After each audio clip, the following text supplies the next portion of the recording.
L'IA va changer nos relations sociales de plusieurs façons, dont la plupart sont déjà apparentes. Je ne parle pas ici de ces relations qui font penser à l'affaire Dreyfus, où se combattent les partisans d'une théorie technosolutionniste par laquelle l'IA va sauver le monde, et ceux d'une théorie dystopique par laquelle elle va le détruire. C'est un épiphénomène, plutôt amusant si on le regarde dans le temps long. On eut les mêmes débats avec la télévision, les smartphones, voire le téléphone. Sacha Guitry critiquait ce dernier en disant « On vous sonne et vous répondez », en sous-entend comme un domestique.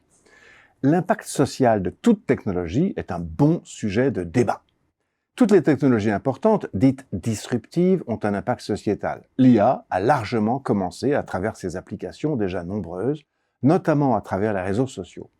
Elle est en train de remodeler nos vies et nos relations sociales, et elle a commencé bien avant que les LLM fassent leur entrée dans le grand public. Il nous faut vivre avec, mais surtout socialiser avec. L'IA affecte notre vivre ensemble, ce désir profond qui caractérise notre espèce, d'être en relation avec les autres. Elle nous a donné une existence virtuelle parallèle et parfois plus importante que notre vie réelle. Nous passons déjà plus de temps à être avec des IA qu'avec nos conjoints ou amis ou collaborateurs. Il suffit de regarder le temps passé sur les réseaux sociaux où interagissent les avatars virtuels que nous y sommes, nos doubles numériques. Mais l'existence de ces interactions virtuelles pourrait faire encore diminuer la proximité réelle et physique entre les individus. Donc, pourrait faire augmenter le phénomène de solitude existant déjà dans le monde réel et considéré comme un fléau social au niveau mondial.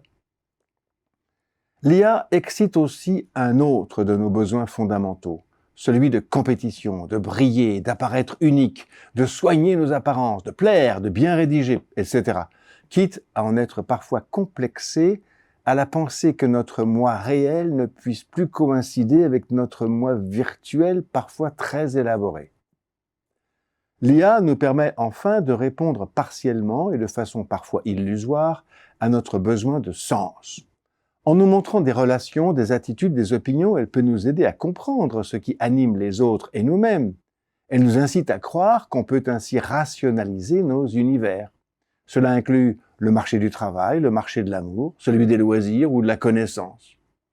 Elle devient prédictive, nous fait des recommandations qui nous paraissent sensées car nous lui reconnaissons une certaine autorité. En cela, elle nous pousse aussi vers un certain conformisme. L'IA nous incite à coïncider avec des clichés, des lieux communs, des tendances dominantes et à risquer de perdre une partie de notre individualité. Notre société sera probablement de plus en plus conformiste et conservatrice. Il doit être possible de l'utiliser pour, au contraire, décoïncider et retrouver notre unicité, mais c'est plus difficile.